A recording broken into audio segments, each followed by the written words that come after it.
Welcome to Be Honest podcast with Dr. Yana and Dr. Sherry, where we hold honest conversations about life, relationships, challenges, and everything in between, with unfiltered discussions with real people offering their authentic stories, experiences, and perspectives.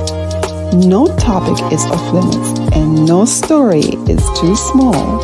Join us on United Public Radio Network 107.7 FM.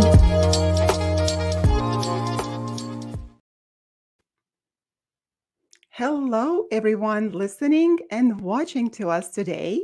We are streaming live from Louisiana, from New Orleans on United Public Radio Network 105.3 and 107.7 FM.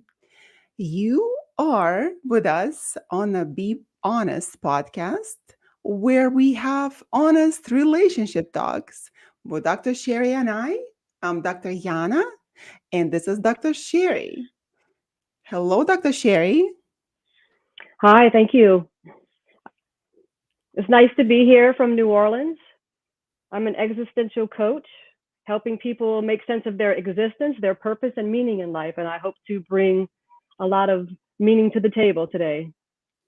That's so wonderful. And I'm Dr. Yana. If you don't know me yet, I am a transpersonal couples therapist. I have worked with the women and men to achieve their goals, to understand themselves and their relationships. And I hope that those that join us can learn something for themselves and be able to understand themselves and relationship and life in general. Today, we have a very interesting topic, how to weed through the nonsense of the dating world. Dr. Sherry, do you think that's an interesting topic? I think it's an interesting topic, especially in modern day. I think there's such a diverse way of meeting people. So let's get to the bottom of it. Let's get to the bottom of it. Exactly, exactly. So, what all that encompass? So, we have a few points to cover. But first of all, we have to understand in the dating world, it can be such a cruel dog world. And we have to be able to navigate in order not to be eaten. You know, that we get through the social media that life is supposed to be like a fairy tale, and then you're dating and romantic life is so good. But in fact, in reality, and not everybody's sharing with each other, and not everybody is honest even with themselves, that it can be such a cruel experience for in person dating and for the online dating. And especially nowadays in our modern world when everything went online, including us, Dr. Sherry. Right. Yeah. So, especially in the online dating world, it can be really cruel, upsetting, confusing at the same time. So, what do we do? How do we start it? I believe that we should start from the point of understanding our goals. So what do we need? What are we looking for?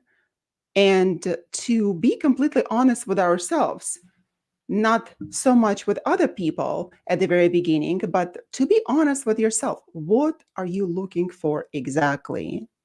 So, are you looking for finding a life partner? Are you looking for just to get your feet wet, to understand, to get back into the pool of dating? Or you're a professional dater and you still have not gotten any um, achievement of your goals? Like, what were you looking for? And you get so frustrated even after dating for several years. And it happened to me as well. I was there for several years, and it was really frustrating up until the time when I got so mad and upset, Not that other people, of course, that they were so frustrating, that the dating world is so awful. I thought, like, that's it, I'm done, I'm done, I'm done, and I will never get back here again. And then I sat with myself, and I thought, okay, what can I do on my end in order to have my ideals, my goals to come true? And I took the piece of paper and I wrote down what was so important to me, what I was looking for. Appeared to be that it was not in such an easy task because when we get into that pool of dating, we have so much information from our girlfriends, from our friends, just from parents, and just anybody, or just the social media. What do we do? What do we do? We just have to understand it for ourselves. And writing, in fact, is an amazing method to understand yourself and your goals. So I made a list. My list was huge. It was a whole page of understanding. Okay, like this is what I need, and this is what I don't need. So I created two columns: what I need, what I like, and what I want my partner to be, and what I don't like it to be. Because from the very beginning, I had, of course, a series of unpleasant encounters with people. Some were nice, some were not so nice, but it never worked quite out for me. So I knew what I did not want, but definitely I figured out what I wanted. And I was not ready and I was not willing to settle for anything anymore. So while you're there at the time when you completely hit the rock bottom in this area, right, in this field, or you're just still exploring and dating and meeting new people, or even seeing the people that you already know, I think it is absolutely important to get honest with yourself and ask yourself questions. What do I need? I agree. Be honest is a wonderful way to look at it.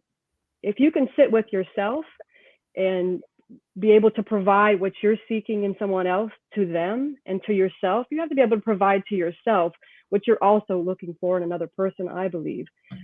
So dating is a social activity. It's also an interpersonal activity. It's a connection with another person, generally in the form of developing a romantic connection. So I believe that authenticity is a big factor in dating, as it is ultimately in just life in general. True. So, how do we get started?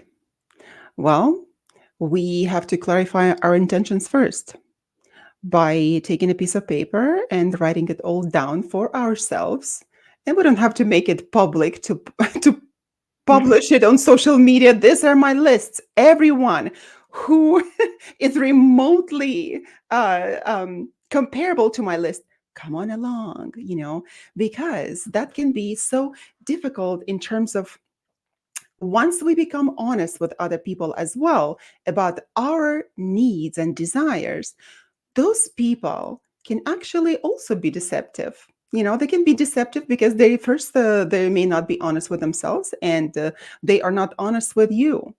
So in my understanding, that it is important for us to know what exactly do we need, and keeping that list closer to your heart and not really revealing all that information to people, because the world as we know it, we think that, oh, it is so much different from the world that we used to have. Yes, with technology, for example, yes, right? But the thing is that the dating world has always been the same. It's the understanding of people, the techniques that they use to manipulate each other to get what they want. It's always been the case. So in our modern world, have we stopped being humans? No, we haven't. We still have our human personalities, right? We are in a human form, and we have to deal with it. And if we have the technology that is helping us, we have to be really smart in how to navigate our dating life through online means through all of those apps. We have to be extremely cautious. So, navigating technology wisely also implies to get some wisdom, you know? If you yourself, through all of your experience, have not been able to understand how to be cautious online, then there's so many different articles on that. I know, for example, I had to get to that through trial and error. But for me, I've always been so observant, and every time that I would meet people through online dating, through Match, for example, uh, would watch. I would watch the person because I had my own criteria how to understand what that person is all about, right? But the interesting thing is that some apps, they actually have special settings that can show even the distance of the person from you, right? Doesn't matter where you are, it shows the distance of the person.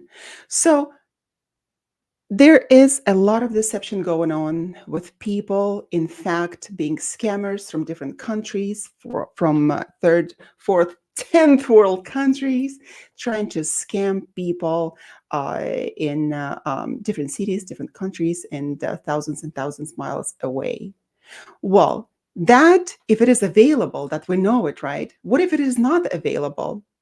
Then I would suggest to use your um, observational skills, you to understand how people speak. Well, for of course, like for me, it's much easier because I'm a linguist and analyze the language in which people speak, right? And in this terms, in this case, will be English.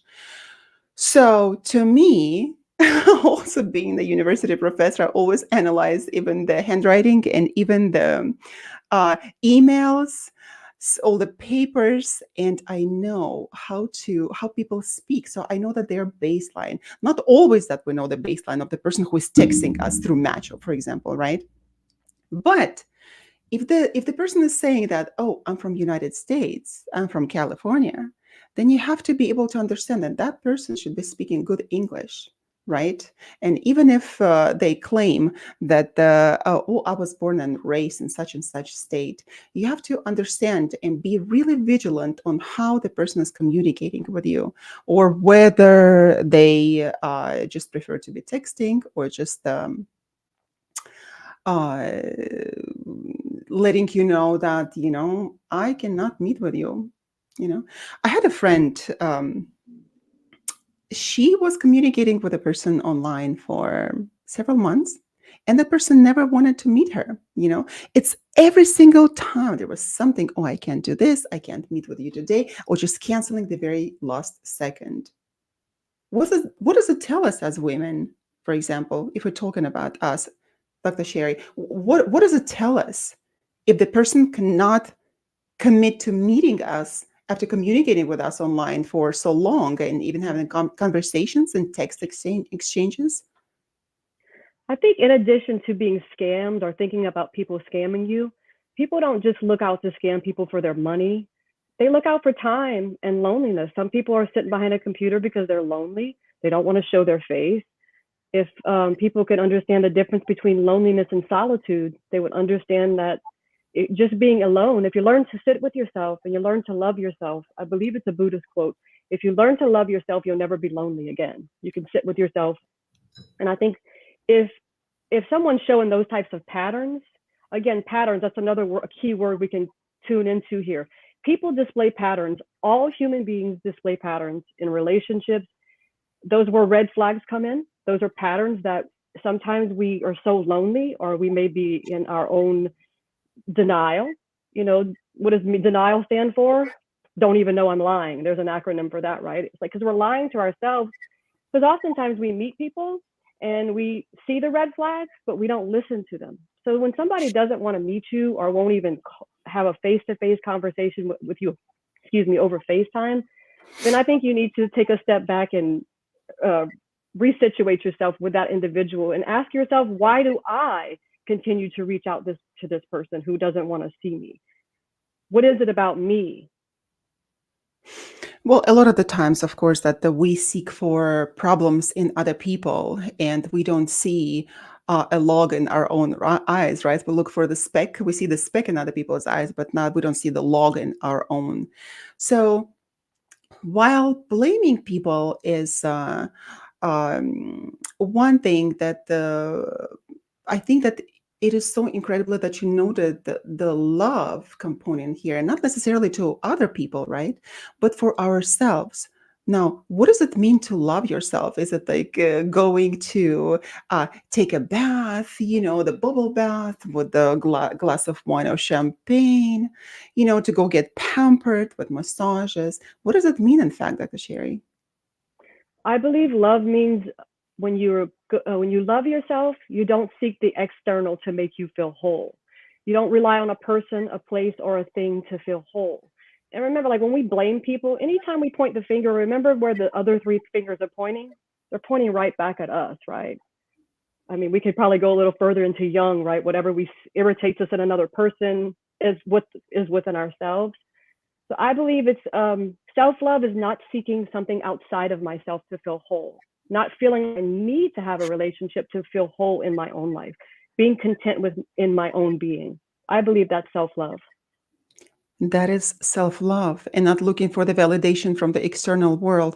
But this is so difficult to do because we're social beings and we do seek validation for, we grow up this way, correct? And our parents, for example, they have praised us or not praised us or punished us for something, right? So we learned this kind of a behavior. So we do need some sort of a validation.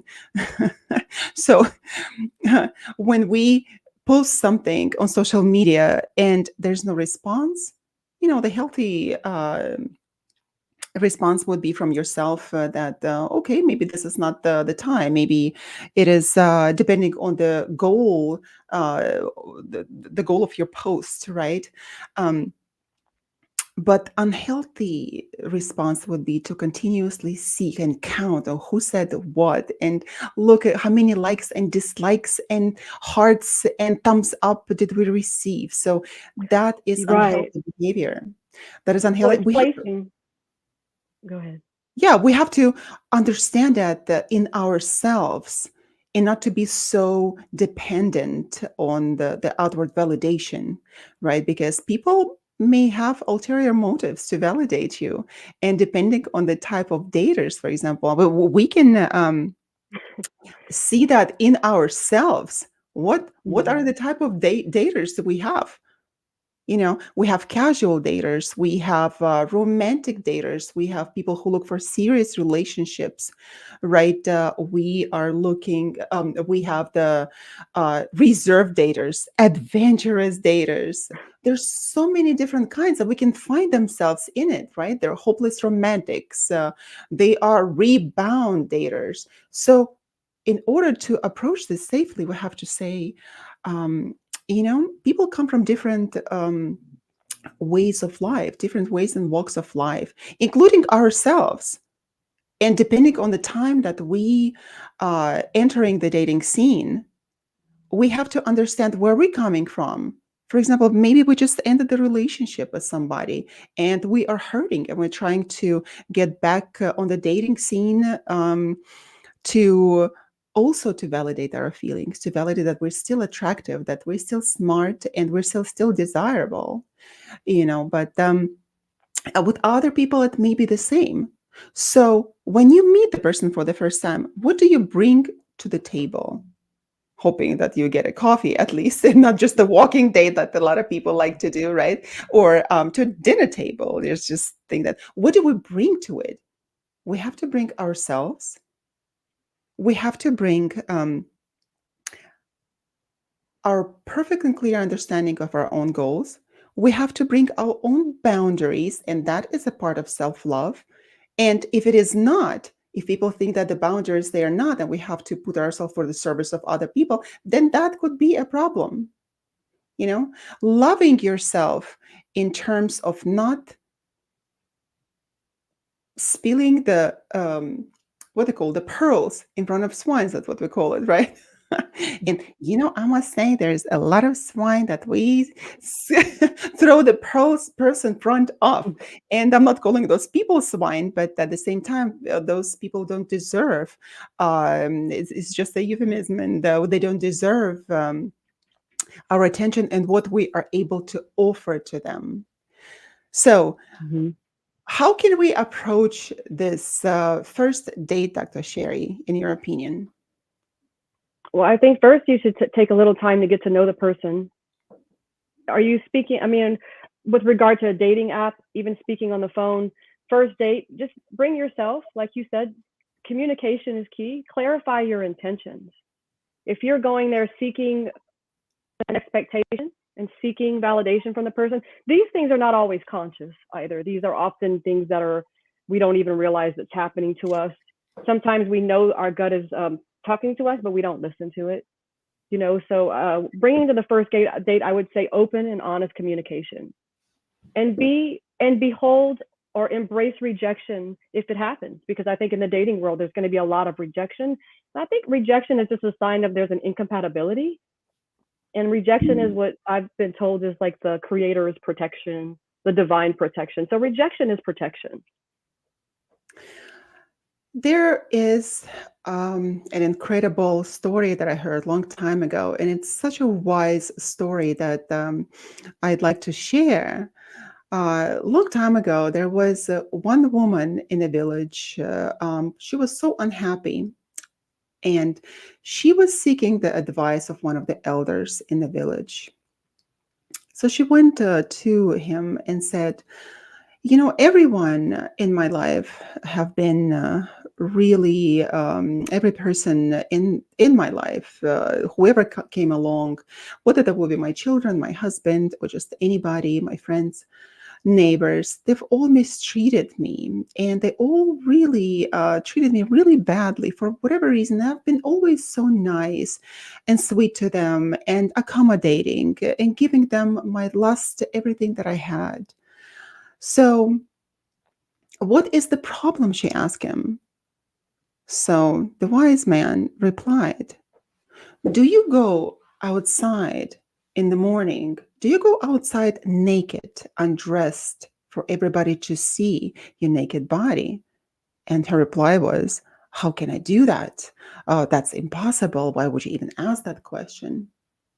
So his reply was, if you don't go outside naked for everybody to see your naked body, then why do you go outside into the public with your naked, uncovered soul?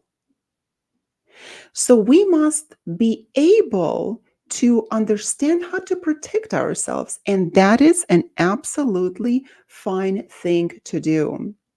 Nowadays, when we hear a lot about, oh, we have to be so open and transparent, that transparency is just killing me, I must say. While we have to weed through the nonsense of a lot of shadiness, at the same time, being completely transparent can hurt us in the dating scene. We don't have to go out and immediately suggest to people, oh, this is what I'm looking for. This is my list. Shove it into the person's face. And if you don't agree with any of these points, out of here. You know? So that's not the approach. But at the same time, we have to be able to protect our hearts and protect our souls. What does it mean? To get educated in manipulative techniques, to be educated in how to know what people are after, to look at their physical appearance, to look at the way that they are talking. What is it suggestive of? Because a lot of the times when we go on a first date, and I must give people a great advice that I learned a long time ago. On the first date, when we meet someone, doesn't have to be the romantic interest or just anybody. The first time you meet a person, they will always be very honest with you because they think that they might not even see you again. So that is just the subconscious understanding of it. So whatever questions that you ask them, they will be able to respond honestly, more or less honestly about it. Well, depending on the person, of course. So get as much information as you can. Talk in a very nonchalant way, but really observing the person. So uh, it is absolutely important also to let the people know what you're looking for in a very, I would say, short sentence without really revealing what's extremely important to you. If you're looking for the life partner, you say, yes, I'm looking for the life partner. And to me, it is a very important thing. And I am a serious person. And I would like to meet another person who would be matching my interest, my personality, right? You can do that.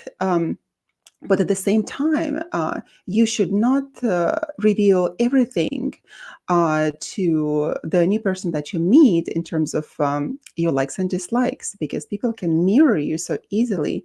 And that could be a problem for you in a long term. For if the person decides to stick with you, then for doesn't matter how long time, like a week, 2 or 3 or 5 months, for example, they could be easily mirroring you, giving you what you are looking for. So have to be really difficult, have to be really easily understood and to get clear with, right? So, and then again, if the person comes to you and they have a different understanding of life in general, and they have a different goal, if you're a serious person, and so if you approach the relationship seriously and this dating scene, and the person is, for example, just an adventurous dater and just want to have some fun, then that may not be a match for you. But again, Dr. Sherry, like you said, we have to be honest with ourselves and understanding that if we let go of those red flags that we're seeing, that this person is not for us, but at the same time, oh, he looks so cute, right? Oh, she looks so adorable. And we're just trying to make something with them. That may not be a great match for you, because if you are just physically attracted to each other, then you must also understand that the attraction has to happen on so many different levels as well, which are not less important, meaning that the emotional level, spiritual level, right, intellectual level, and also the physical level. So Dr. Sherry, in your experience, did you find that true, or you think that physical attraction could be enough for all of us? Well, my experience, I have a lot of red flags that I've missed. I chose to miss them looking back. Like Steve Harvey said, if I could sew all my red flags together, I could make a cape and fly away with it. So I understand. I have the experience with the red flags. Showing up on a first date, I believe it's important to be open and honest. You don't have to tell everybody. I don't think there'll be enough time to tell your life story. I think in addition to our psychological presence that we bring, we're also bringing in our biological truth, which we are predetermined, I believe, as a species, and what research points out, to have neurochemicals going on in our body that also lead us into directions that are, we may want something quicker than we are willing to work for it. So we may want to dive into a relationship or to something quicker than is necessary because we truly don't know a person.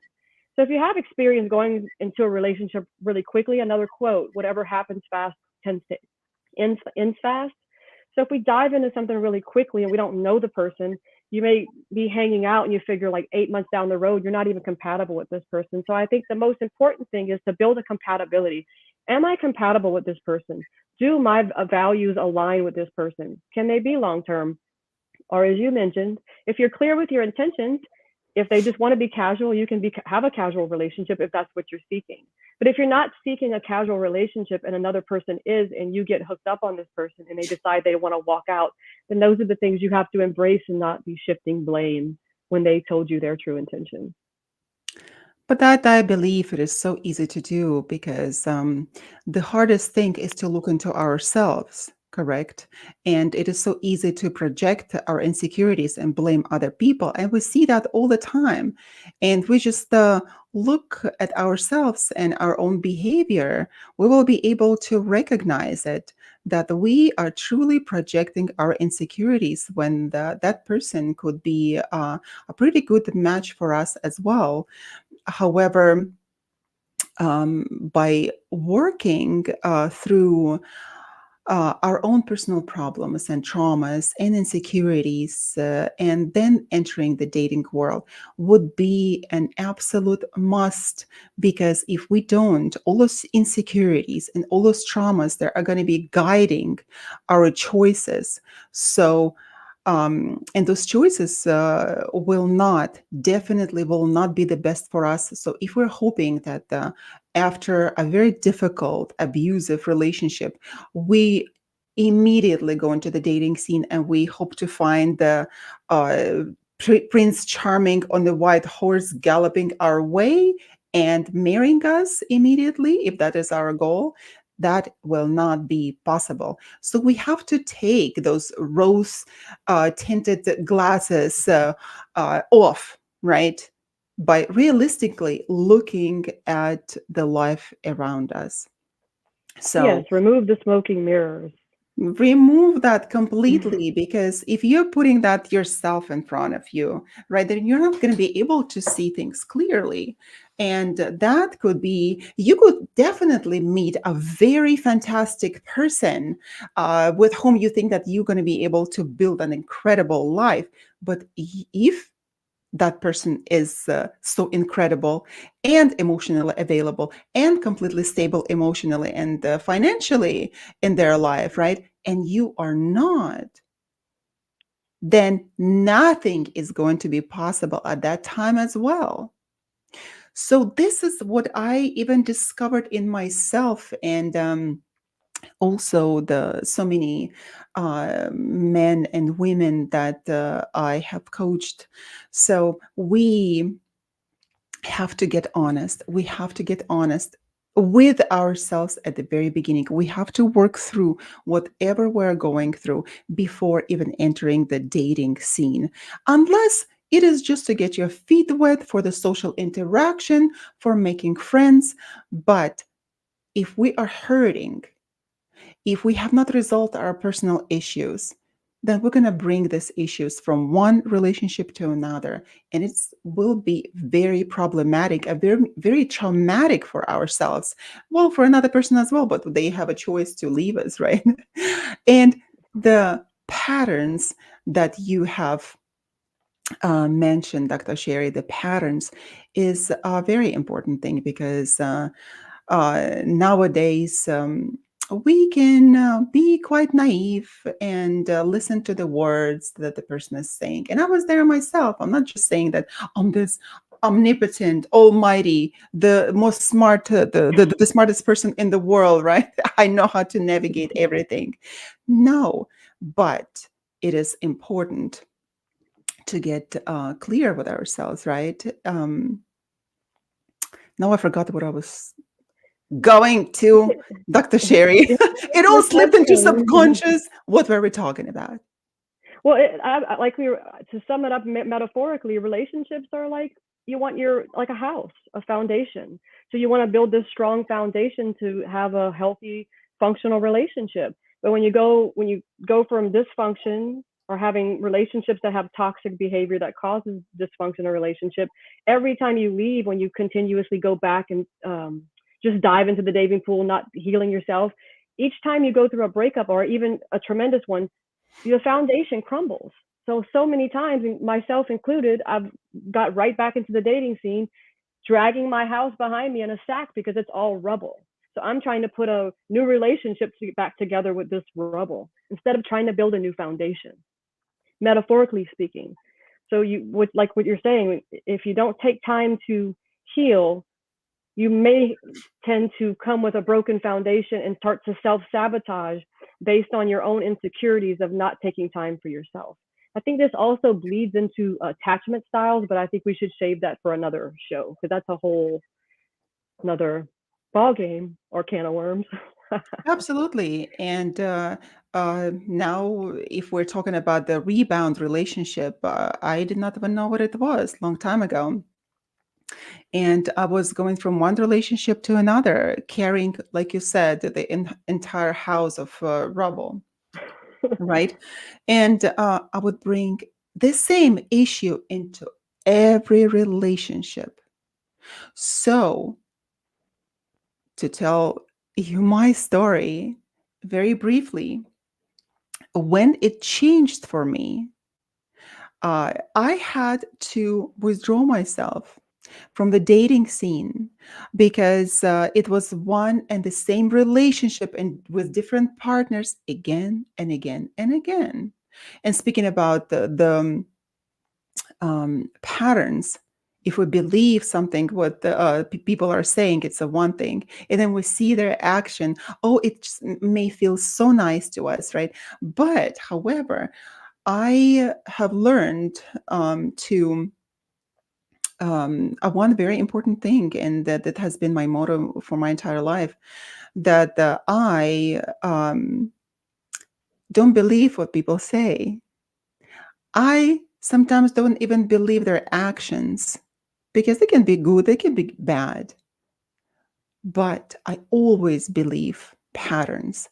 Patterns never lie. Either my own patterns or the patterns of the people whom I'm seeing, whether friends or partners. So if we see the pattern, one particular pattern or several patterns in a row, we have to ask ourselves, what is it here that I need to understand? And to stop excusing that person's behavior.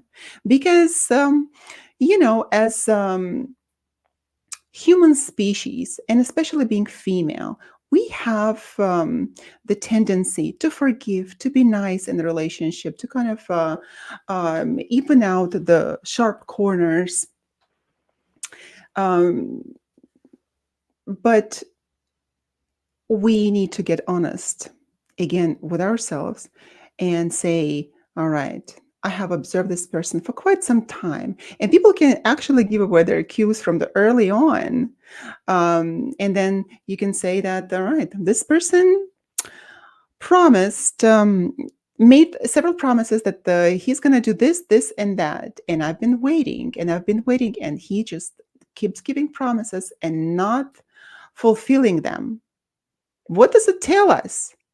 If we have a trauma, for example, there's something very familiar we went through in our previous relationship or as children with our parents, we're going to be excusing that behavior again and again and again because it feels to us as a very familiar environment, and we will just continue to excuse that behavior.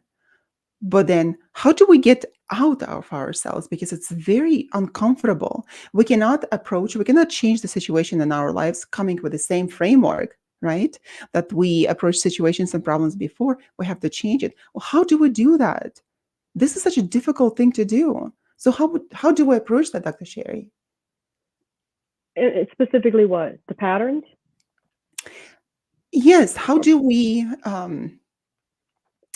get outside of ourselves, of our own paradigm, for example, that Okay. we use for understanding of this world, and how do we get on a different level of understanding of ourselves and other people? How do we change that paradigm? I think one thing to remember as well, like there's a lot of unconscious things, like you said, from our childhood. A lot of times we have this primitive fear of abandonment because we don't want to be lonely. So we will stay in a relationship because it's unconscious until you bring your consciousness to the light, even by writing it on paper. Until you make your unconscious conscious, you're just going to continue to allow your shadow to probably lead you in life, and you may experience a lot of fear. I think getting in touch with yourself is one of the self-discovery, self-transformation is a major goal in being able to navigate healthy relationships. Because if I have There's different types of adult attachment styles. Let me just bring up some attachment here. Because attachment has a lot to do with how we deal with our adult relationships. We have secure, about 50% of the population is secure. I believe it's like 20% are avoidant, 25% are anxious, and there's some disorganized, and that tends to be, I believe it's fearful and avoidant, anxious and avoidant. So if you're having these experiences, say you're self-sabotaging your relationship, and you sit with yourself and you're like, I'm really becoming really jealous of my partner. They're giving me no indication of why I should be jealous, but my own insecurities are causing me to do this, and I continue to self-sabotage. That would be a pattern that keeps going. So I think it starts with yourself and having the ability to come to self and trying to get out of the relationship. So often, and I'm guilty of this myself, I've stayed in relationships beyond the expiration date. I didn't even want to be with the person anymore. I knew I didn't love them, nor were we not compatible, but I just for some reason couldn't leave. And it was because I didn't work on myself, and I was latched onto this. I believe it's like a fear of abandonment, fear of being alone, fear of not getting what I want, fear of losing out. I think coming to terms with those things will help us manifest a reality in a relationship to be able to detach from an unhealthy attachment. That is so true. That is very true. But we don't, we walk our life, we walk on the path of our life without even thinking, oh, what is that person's attachment? Even I didn't for quite a long time. I didn't know anything about attachment theory, right? And once I got to understand, it's like, okay, well, like, where's this pattern coming from? My own pattern, because I could see it as a pattern of other people around me, right? And then I thought, I would just point finger and say that, oh, this person has anxious attachment disorder. No, not the disorder, anxious attachment style. Oh my God, like I'm just pathologizing everything here. Not a disorder style. And then, or avoidant, right? And it's like, oh, okay, now I know what it is. Now I know what that is. Now I know how to deal with this person, right? Until it dawned on me that, oh my God, I have one of those styles, and my style was not a secure style of attachment either. So my entire life, I've been going from person to person, abandoning them, like dropping them cold, like that, right into the gutter. Bam, done with them. Like if they somehow said something to me that I did not like, or that was beyond even repair, and I would give them the first, the second, and third chance, and they would just Like out. fail to live to my expectations. Bam, gone out of my life. Next, you know. While it could be a very healthy approach, right? Because we know our boundaries, we know what we want, what we don't want, but at the same time, not understanding ourselves is going to cause the problems in our lives in the next relationship.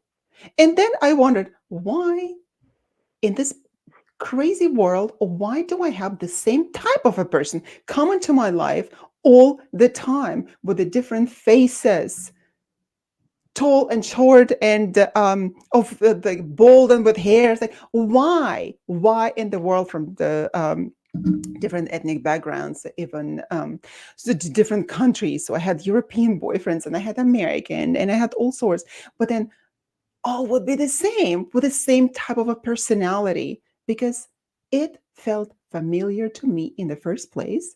Second, I did not look into myself to see, why am I having this pattern? Those people have no clue why they come into my life. I have to be able to understand, like, why.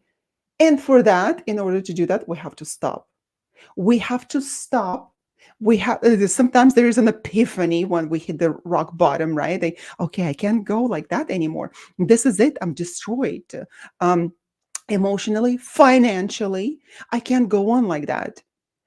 So, what it is important to do is just to stop and be honest with yourself. Go into another room, Give yourself some time, not really running around or uh, pampering yourself massages with the different kind of uh, physical things that make us feel good. Yeah, they may work for a while, but if you don't dig deep into your subconscious, you don't dig deep, even scratch the surface, nothing's going to be possible, and you will continue to meet the same kind of person again and again and again. So for me, Dr. Sherry, it took me 2 years, 2 years in the convent, sort of, away from any relationship, away from anything. Well, of course, like I would live my normal life, working, seeing people. It's not that I really went into monastery for a couple of years, but I gave myself that time.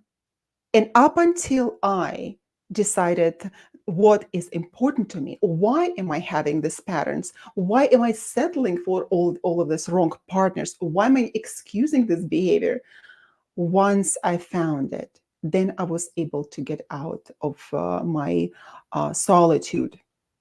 But not that, for me, for example, it took 2 years of deep soul searching. For other people, it may be um, will take less time, but nevertheless, we have to be able to stop. And I cannot stress the importance of it enough, because it is so difficult to look into ourselves. We distract ourselves with everything, with friends, with parties, with the books, with movies, with travel, with anything that we want.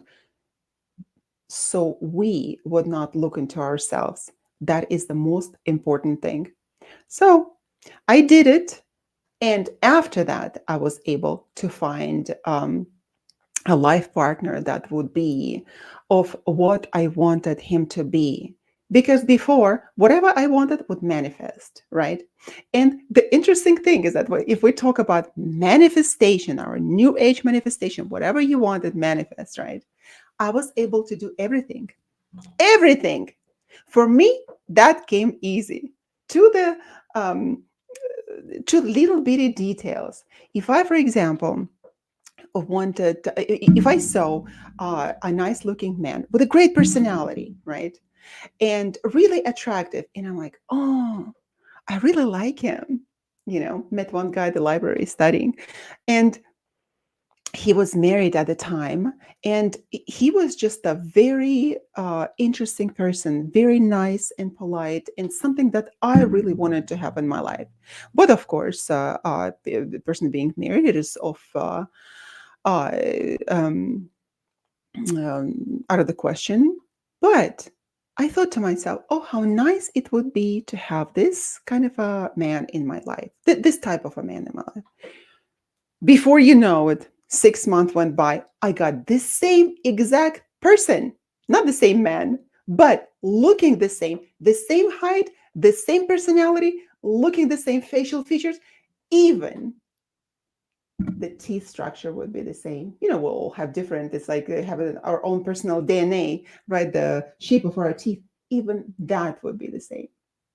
So every single time that I would go out and thinking, this is what I want, and this is a list that I want, before this 2 years, before all that soul searching experience, I would just be asking the universe for different things that I thought that were important to me at the time. Well, guess Perhaps you what? were trying to fill a void. I was trying to fill a void. At the time, I thought, okay, this sound nice. I want to have this in my life. And every time it would come exactly in the package that I ordered, exactly. And then I was thinking to myself, like, how in the world am I not getting? How in the world am I not happy? Why am I not getting what I really want? I did not know what I really wanted. It just suited me and my situation at the time. So, taking that time, Dr. Sherry, is very important. I What do you think agree. about it? I took some time myself. I think taking any time and having a sense of freedom, that's a very important thing in life, is understanding the true meaning of freedom. What does it mean to you to have freedom? Because you should have the same freedom that you have on your own with a healthy partner. You should bring support each other's goals and be healthy. And just because you take time for yourself, years could go by and you feel like you know yourself. Life is a journey, and we're going to always make mistakes. Just because we feel like we've done so much work doesn't mean we're going to get into a relationship and it's going to be a good one. We may find things in that relationship like I did. I took some time for myself. I went into a relationship and realized they were red flags there, but I chose to not see them. I thought they would fix themselves. It was a good relationship overall, just incompatible in the end. I think it's good to remember that even though you work on yourself doesn't mean it's going to be perfect when you get out in the dating world. And a lot of Absolutely. us perceive going inside as difficult and hard. I don't foresee it to be so difficult and hard. I just believe you have to be willing to go left after going right your entire life. You have to have the courage to sit with yourself. The ego is always going to want to take you outside of yourself. That's what it's designed for. I don't want to say the ego is out to destroy us, not technically, but when we're living in that state of that validation, that ego, if we let the ego run our lives, then it's going to pump us in other, it's going to allow us to keep going right. But if you have the courage to go left and put your, I guess, your faith, your feelings in something unknown and trust the phenomena of that, that's going into self. Go left for once. Or if you've always been going left, go right. Hell, go straight ahead if you want to. Take the journey, Exactly. have the courage. It's actually not that hard. It's just a matter of being brave, and you can do it. Anyone can do it. Yeah, and that You're is the born with journey. everything you need. Absolutely, it is the journey, and that is why we are also we're sharing our stories because we are not ideal. There's not one single ideal person. Well, maybe myself. I'm very ideal. Well, sometimes we idealize people. We idealize people, and then we get to know them, and we realize I idealize this person. They're not even anything that what I made up in my mind. We're very good at making things up in our mind. Very good at it. True. Yeah, but at the same Our time, when we think perception. true, and it goes the other way as well. For example, where I was going with like I am myself, I'm the ideal person, right? And of course, I'm not. Who knows? Well, maybe I am, But no, seriously, Ideally, you are. ideally, we can think of ourselves as the person who deserves everything. And those people that come our way, they should serve us for whatever reason, right? But what's important to understand about it that not only that the people that come our way try to manipulate us, we are manipulating them as well. Hmm. So having this uh, attitude in life that I'm the best and I deserve everything could be very narcissistic. Well, now we overuse this term narcissist. So the person that when the person has a different opinion with yourself, and he's like immediately narcissist, right? And if the person has healthy boundaries, oh my God, this person is a narcissist. If you respect yourself to the point that you are not going to give in to the pressures of another person, you're a narcissist. You feel entitled. You're a narcissist. Not necessarily. You can have a healthy understanding of self worth, right? And your position in the society, and also just for yourself, and not be a narcissist.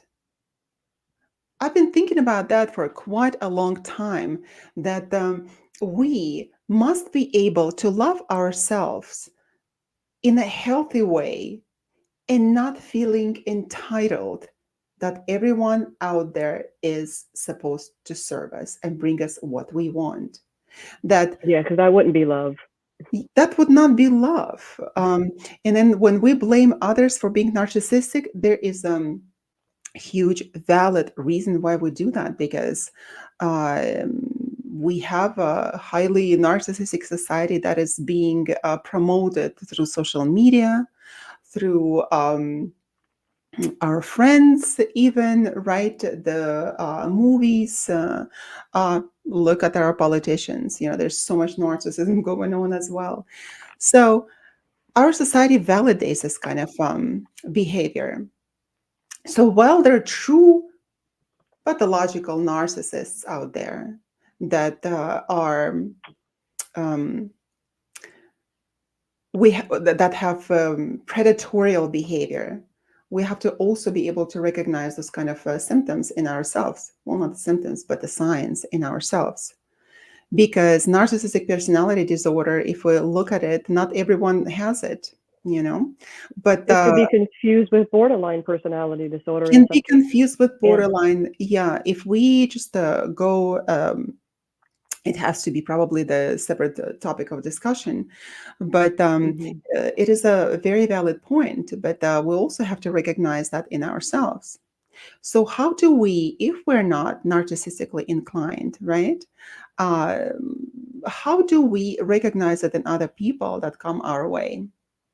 So, I'm sure so many listeners and viewers have already went through this pattern one way or another in their life through idealization stage, right? Then devaluation and a discard. And then while we're speaking with all these technical terms, these are the stages of narcissism. And if we look at that, we can have our pattern, our partners, boyfriends, husbands, wives, girlfriends, anybody.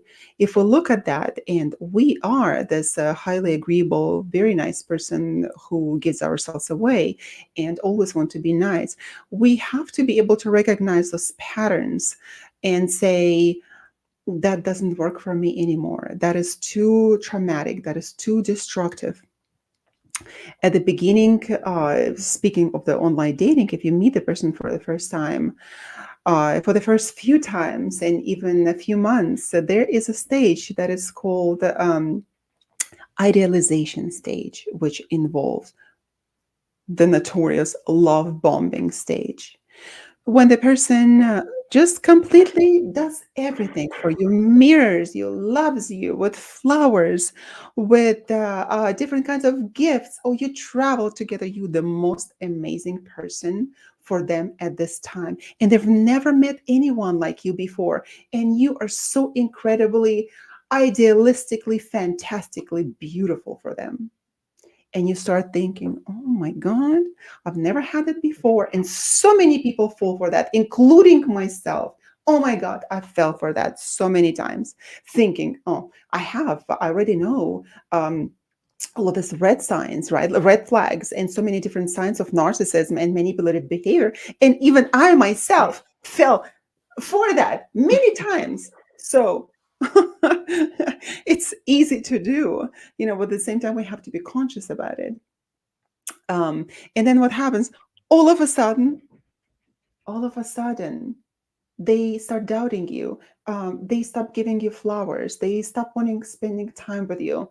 And you are no longer that incredible person in their lives. You're just an ordinary person that they disregard. Quite often, they stop responding to your texts, don't pick up your calls. And then you start wondering why, what is going on there, right? And then you start doubting Patterns yourself. changed. Patterns changed. And if you believe, like, oh, those kind of patterns with narcissistic relationships, they are an ongoing patterns that happen again and again and again because people can't really change their paradigm and they continue to behave a certain way. And then at the end, they leave you. It can be as dire as a breakup. It can be just that I no longer want to talk to you or just give me space. We need some time away from each other. And that hurts. That hurts a lot. And then what happens? After that, in a little while, they come back and they start the hovering stage. They come back and they want you and they want to lure you back into their life. They give you all these false promises again. Oh, we're so in love with each other. We're going to be so great and fantastic. And as soon as you come back, they lose the interest again. So, speaking in this really simplistic terms, would actually let people understand, allow people to understand these patterns that are going on in everyday life, in everyday relationships. So, how do we go about that? How do we go about that, Dr. Sherry? How do we recognize this narcissistic behavior and actually take a step to protect ourselves? First, get to know someone, understand the to get to know yourself. When you're getting to know someone, you tend to know what a red flag is. This person's telling me they love me too soon. I'm not comfortable with all this doting after knowing this person for 2 weeks. Just recognizing the signs of those types of things. I don't think narcissism is going to be something that I think people who tend to show narcissism are very inclined to be able to charm and do that type of behavior for a long time. And even those types of behaviors doesn't necessarily mean someone's a narcissist. It could just be their attachment style has leads them to act in a manner that they're so afraid to lose what they have, or they're so afraid to be attached to something that they do those behaviors. To come here, go, it's the dance of in a relationship. Come here, go away. It's a part of that idea valuing. Visualization you value and a lot of times they call you back. Hmm. It's either on my side, Dr. Sherry, or I'm not just hearing what you're saying. There's some sort of interference going on. So I hope that no, I cannot hear you. So, oh, you're coming in and out. You're coming in and out. This is better, I think. But there's Okay. some clicking going on. Okay, well, I guess we can continue. Well, while it could be the problem of attachment, of course, we cannot and should not over pathologize anywhere, in anybody or anywhere that you go. There's also the sense of entitlement and grandiosity, uh, need for admiration, and constant need for validation. While we can talk about the narcissism and how to protect ourselves from it and how not to exhibit that the same behavior as we condemned in other people, we also have to understand that it is not so easy sometimes to even to pinpoint the narcissist. They can be the most fantastic people that we meet. It can be, of course, on a grandiose level that you see the person and that person is completely, and you see that it's a grandiose behavior, sense of entitlement, and these people are not shy to let you know about it. But at the same time, there are narcissists, which are called covert narcissists. They're not so obvious. You cannot really see them as narcissists, you know? So, how do we understand things that are not so obvious? We are streaming live from the United Public Radio Network, 105.3 and 107.7 FM from beautiful New Orleans. And I'm Dr. Yana, and this is Dr. Sherry. And we are talking about relationships, how to navigate through nonsense. So, Dr. Sherry, have you met any covert narcissists in your life? No, I go as far as that was I could say I had my hand of not having experience a relationship out of so I but I engaged type I'm not hearing you. I'm not hearing you. I don't understand what's going on there, but maybe we need to fix somehow. Is it on my end? Can you hear me well? Yep, I cannot hear you well at all. So I don't understand what is going on. There is some sort of a static going on, I think clicking.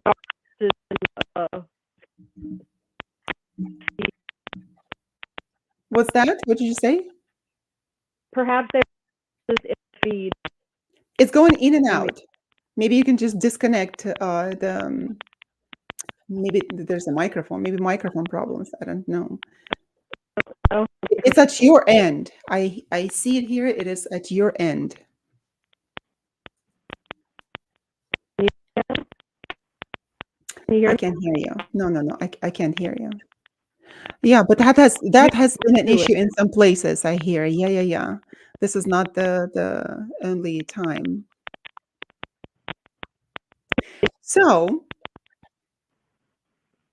we also need to understand when we meet other people and when we interact with them, what are the little bitty signs that we need to pay attention to in regard of narcissism?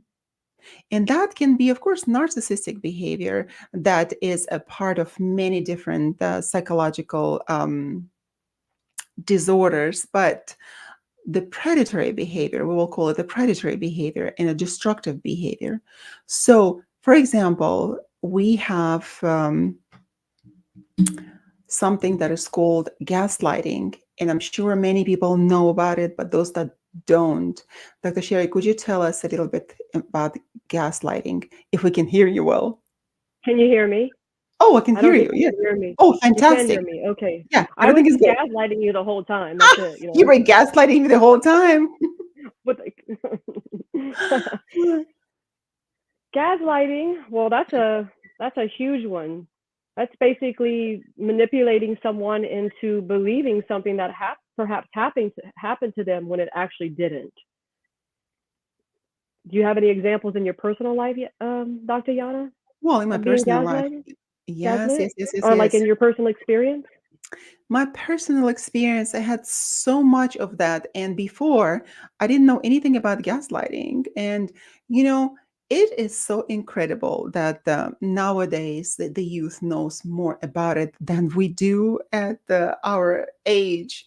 This is incredible to me because I am so glad that the youngsters now, the new generation, they are knowing. And even my 15-year-old daughter. Oh my God, she knows so much about it. However, we can call anything gaslighting, right? Even when the person is telling the truth, you can see that, oh no, that never happened. Like, and this, you're gaslighting me, right? The person may not be even responding to your text and saying, like, listen, this is what happened, like with the CME, for example, Hmm. right now, right?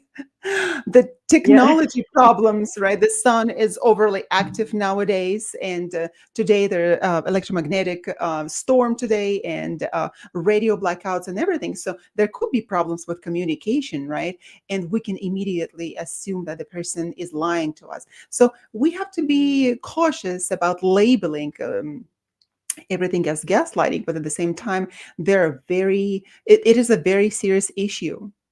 For example, I will connect it to the person whom I like tremendously. The person had an incredible personality that was um, not calling names. Uh, one of the people of the art world. So I found that person so magnificent, so incredible, with incredible personality, and the heart was fantastic. His heart was in the right place. He was always caring about feelings of other people, accommodating them, sometimes going against himself, and always like telling the truth, and being working at the benefit of the entire world, like being so selfless at the same time. And I started to like that person, meaning as a friend. And then I started noticing that the indiscrepancies in the story, in the narrative that he was telling me. One time it would be the story that he was adopted, completely adopted as a child, never had any parents. And another time would say, oh no, my mom is actually my biological mom, my dad is not. And every time thinking that I am a smart person, I still have my good memory, right? I don't have memory lapses. And I started thinking that how is it possible? Am I remembering things correctly, or what is going on? And I pointed out, I said, I thought you said it differently. No, no, no, you are not remembering it correctly. I never said it. And that is on such a mundane level, of course, that I never said it. And then you are confused. I don't know where you get this information from. And with the different kind of questions that I asked the person on different occasions, that something that I would be remembering that he said before, or through the conversation, or even through texts, I never said it. You're confused. Are you okay? He's asking me. That have you been going through something in your life? And at some point in time, you don't expect anything malignant from the good person, right? And then I started thinking and observing the behavior, and I have realized what it was. It was the person who was exhibiting closet narcissistic behavior. It was not an overt narcissist with a crazy, crazy sense of entitlement and grandiosity. That person was kind of working behind the scenes, you know, not so overtly, but at the same time, it was looking for admiration, for validation. The person had lack of empathy regarding of the image that he was projecting on others of this the most benevolent, fantastic, and caring person. And if we think, for example, at, of narcissism, how incredibly destructive it can be, so how overt, and we immediately know that the person is a narcissist. No. Sometimes we don't know that the person can exhibit narcissistic behavior who can be that narcissist with the same pattern of behavior that carries from one relationship to another. And that can be so destructive. We can think of the person as so incredible, the best person in the world. Oh my God, we're so lucky to meet this person and have in our lives. When in fact, it could be a narcissist. And a narcissist, they operate through the position of shame, deep, deep seated shame. So that's why they gaslight. That's why they look for admiration, for validation. And they have to somehow silence the voice of the shame that they have. So while we think that narcissists can be or are self-assured, fantastic, incredible people who can get their way through just like looking good, through being so charismatic and outgoing, they are not. At the end of the day, they sit with themselves and they're deeply uh, not self-assured. They're deeply in pieces with themselves, but they will never let anyone see that. So with the gaslighting, when the person is continuously making you doubt your reality, you have to put a stop to it, or at least with yourself, to understand wait a minute, wait a minute. I heard that correctly. And the thing is that if you bring that evidence to the person, like through the text or the voicemail, for example, and you tell them that, oh, this is exactly how I heard. What happens with narcissists? That they will tell you that it is your problem, that how dare you accuse them uh, of this, how can you be so insensitive? So they will turn tables on you. It is not an easy way at all to navigate through manipulation and narcissism and predatory behavior out there. It is not easy at all, but we can get acquainted with that and start thinking and pondering and seeing the patterns that the person is exhibiting, right? And then drawing our own conclusions. The That I relationship's about growth. It's about And you, growth, and you're growing with yourself all the time, right? You should become your own best friend. And a lot of the times that we are our own worst friends. We don't give ourselves the best advice. And we continue to give third, fifth, 10th, and 200th chances to the person who will never change. And narcissists will never change. If you see that person, those people will never change. So now, what else do we need to cover here? We have spoken of the types of daters and how do people manipulate us, and we manipulate them, of course, through silent treatment. Silent treatment is another incredible thing when people ghost you at the same time. When they're playing a victim, if you see or hear the person complaining a lot and constantly appearing to be the victim of circumstances, of other people, then you must be able to understand that there it's a huge sign of narcissistic behavior. So while we think that grandiose narcissism cannot be victims, oh yes, they're victims all the time. And you will be able, you will want to fix them or help them when in fact you are not able to do so. It's like a never ending well, unsatisfied well that the person will try to fill again and again and again. And that's not just not possible.